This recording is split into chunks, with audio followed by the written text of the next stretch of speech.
Guys, I read 13 books in the month of May. That's insane. If you could see me right now, I'm like covered. My lap is totally covered with books. So let's just get into this wrap up so I can tell you what I read and what I thought about them. I'm going to start by talking about the 3 books that I finished during the comic book readathon. If you remember my TBR for that day, I did have 4 books on it, and I chose to not spend a lot of time with the Wallace and Gromit comic strip collection, whatever you want to call it. I didn't find them very funny. I did read a couple of them. I just wasn't interested, and so I DNF'd this one. I did read 2 graphic novels and my first ever manga. The first one that I read was Page by Page by Laura Lee Gullidge. I thought the writing in this was uber simplistic. It was just simple sentence after simple sentence after simple sentence, which really kept me from connecting with the story at all. I did appreciate the friendships that she built in her new school, and I thought the art was really cool, but it is about a girl who starts writing in her journal and finding her artistic side through this journal. And it was difficult for me to differentiate between the graphics of the story and the graphics that are supposed to represent what's in her journal. So I was often confused, is this something that's in her journal, or is this just the regular artwork of the book? But it was a cute story. I didn't really connect with it, and I just don't really care very much about graphic novels. Maybe they're just not for me. The second one that I read was In Real Life, and I was excited about this because I felt like it was gonna explore some deeper issues. I don't feel like it fully got to what the author was trying to do. So it's about gamers, and maybe I'm just not as familiar with the video game world and how things work because I'm not a gamer, but it's about this girl who tries to help these Chinese workers within the game fight for more rights in their workplace. Her dad goes on strike, and she tries to talk about that with these people in the game that are actually in China working to earn money in China through this video game. It was super confusing to me. I don't feel like it got to the point that I thought it was going to try to get to. So I just spent the book being confused and wondering how he was going to get his point across, and I didn't see it. Again, maybe I'm just not a graphic novel girl, but I don't get it. I didn't get it. Then after those 2, I did read my first ever manga. I did quickly get used to the format of reading from right to left. I thought that was going to be a little bit more of a struggle for me. The artwork was super confusing for me. The storyline was super confusing to me. I don't know. I often just didn't know what was going on in this one either. I didn't rate these very high, any of them. I didn't really enjoy any of them very much. I did complete them because I wanted to push myself out of my comfort zone. I just think that manga and graphic novels are not my taste. Now I'm going to go back to the beginning of the month and tell you everything that I read in order of how I read it. I'm going to group the first 2 together because they are both thrillers, and they are Before I Go to Sleep by S.J. Watson and Girl on the Train by Paula Hawkins, which I listened to on audiobook. I actually read through both of them very quickly and was very interested in the story. However, I much preferred Before I Go to Sleep by S.J. Watson. When I read thrillers, I like to try to guess what's going to happen, and I actually make notes along the way about some of my predictions. And in this one, I didn't predict what was going on until very close to when it was revealed. So the main character, Christine, has amnesia, and every morning she wakes up and doesn't remember anything about the day before or the weeks before or her life in general. She just wakes up not really knowing who she is. There are a few other characters in the book, and along the way you sometimes trust them and sometimes, or I sometimes trusted them and sometimes didn't trust them. I really did enjoy this one. It was a good amount of heart racing. It was a lot of fun to discover what was happening, and the climax didn't come too early. It was just at the right point. The timing was perfect for me, and I really thought that the ending was pretty satisfying as well. So I'm sorry that's all super vague, but with thrillers you really shouldn't know too much about the books, right? Because otherwise it kind of ruins the mystery of it. In this book, I enjoyed the story and I flew through it, and I was eager to listen to the audiobook. But none of the characters were very redeemable in my eyes. I didn't like any of them. I didn't root for them. I didn't care so much about it. And I felt like the timing of this one at times felt dragged out. I'm like, just give me a little bit more to go on. It almost felt not repetitive, but tedious maybe. Because I didn't like the characters and because the timing was a little bit off, even though I was interested in this story, I wasn't really invested in it. And the ending, while it was a surprise, wasn't as satisfying as before I go to sleep. Both of the thrillers were good reads for me. I enjoyed both of them, but I definitely enjoyed Before I Go to Sleep more than I enjoyed The Girl on the Train. After reading those two thrillers, I wanted something a little more lighthearted and quick, and so I borrowed Everything from a Friend. This is by Nicola Yoon, and this is super popular on the booktubes. It's about a girl who's allergic to everything and isn't able to leave her house, and her mom is her doctor, and then a boy moves in next door with his family. They strike up a friendship, which blossoms into a romance, of course. While I thought this was a quick read, which is what I needed and wanted at the time, and while I enjoyed it to a degree, I didn't love it. I knew the twist right away. Everyone talks about a twist that happens at the end of this. For me, it just seemed incredibly obvious, and there were some kind of foreshadowing moments earlier in the book that made it seem very duh to me, and kind of awful. I hated it. The twist anyways, and how it was presented. There were aspects of this book that I really did not enjoy. I enjoyed the book as far as the reading experience goes, but I found it to be kind of problematic and unbelievable most of the time. Not my favorite read of the month. Throughout the month and throughout all of those, I was still working on reading Jane Eyre, and I did finally finish Jane Eyre this month for the first time ever. I'm super proud of myself. This is a chunker of a book, but I found it to be very approachable as far as classics go. Sometimes I have a really hard time with the language in books that were written a long time ago, but I found Charlotte Bronte's writing to be pretty approachable and the story to flow pretty well for me. I enjoyed the story of Jane. Some of the parts near the beginning, I could relate to her really well. I appreciated her strength of character, and I found it interesting that she refers to herself, and every description of her is almost as if she's this weak, mild-mannered, small in stature. The way she's described is very different from what her personality ends up being. She does stand up for herself, and she has to be independent and pretty strong-willed at times. Even at the beginning as a child, she kind of fights back for herself, which I love about Jane. She's super strong in a lot of ways, and I loved the storyline of her and Rochester.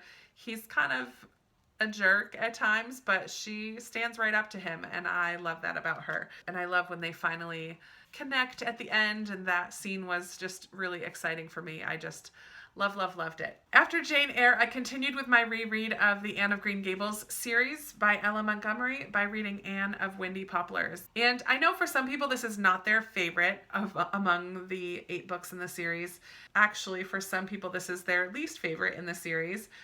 And I can understand why they say that, because this is a slower book, and a majority of this book is parts of letters that Anne writes to Gilbert, and we don't see any of his letters back. So there's no face-to-face interaction between Anne and Gilbert in this one. This book chronicles Anne's 3 years of being the principal at a school in Summerside. We just get little vignettes of people in the town of Summerside. So it's a little slower. It doesn't move her along in her romantic life very much, but it's just kind of more of the same from Anne.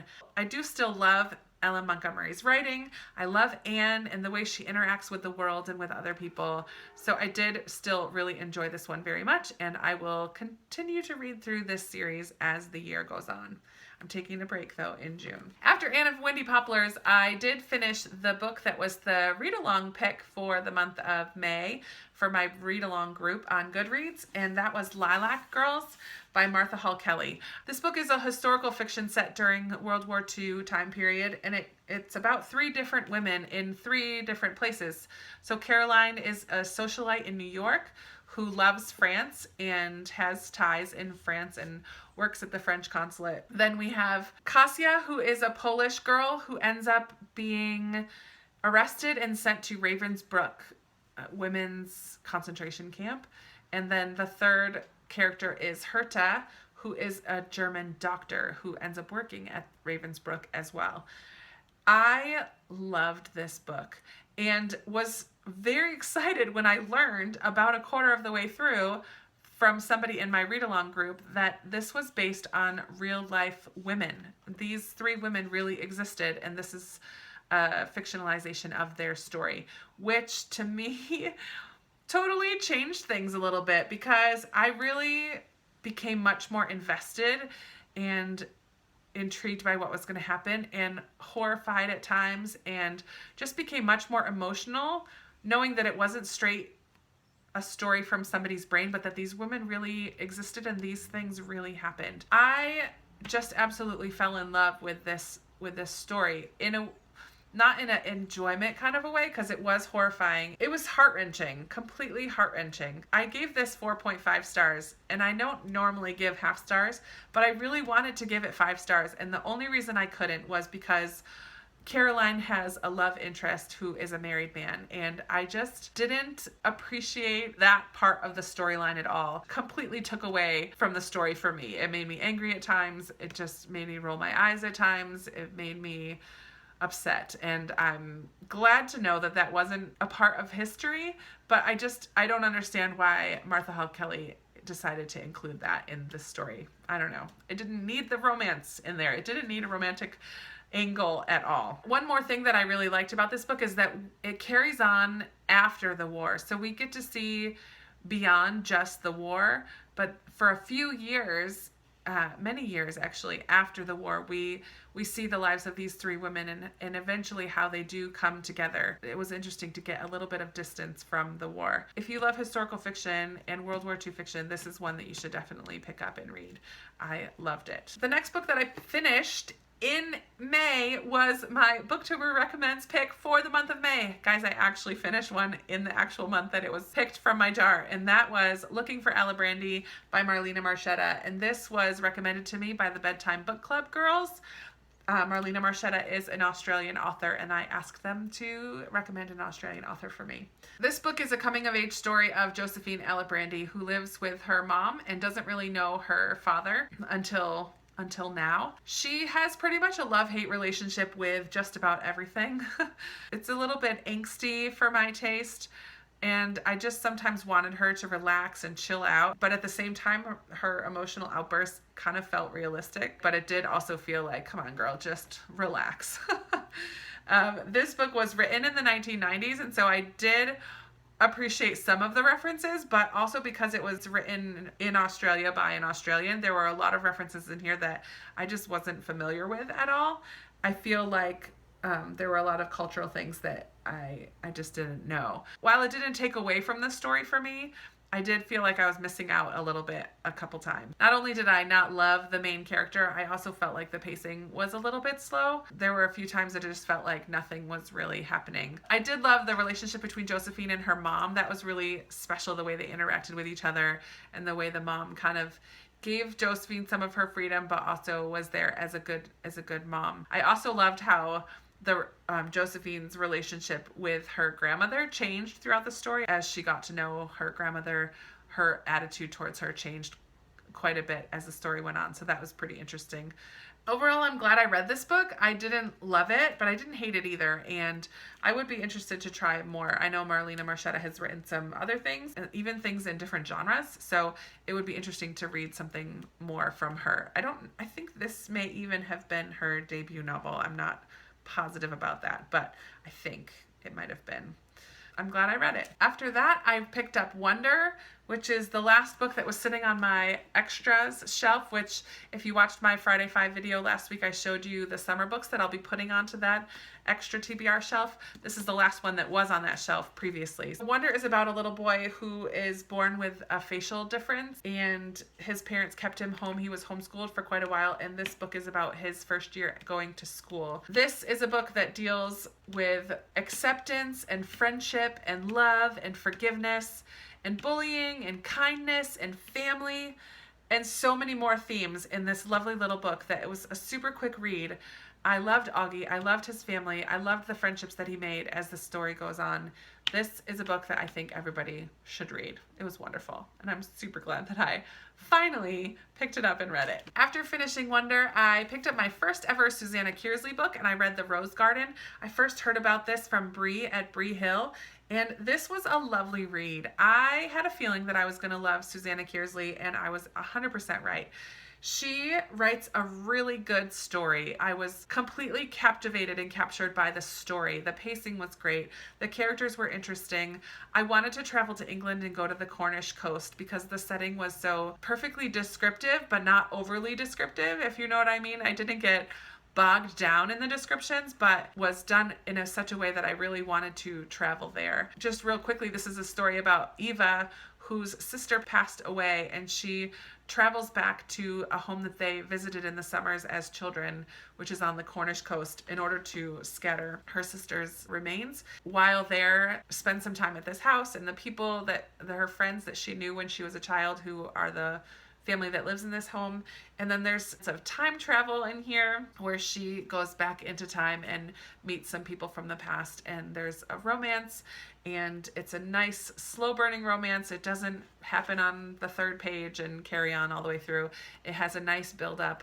The pacing is great. I really enjoyed this book, and I really look forward to reading more from Susanna Kearsley. So thank you, Bree Hill, for introducing me to this author. I'm thrilled that I read this book. And finally, on the very last day of May, I finished In Order to Live, which is a memoir by Yoon-mi Park, who escaped from North Korea. I'm so glad that I read this book. I really knew very, very, very, very little about North Korea. It was a little slow for me at the beginning as she's describing the early years of her life and just kind of what it was like in North Korea.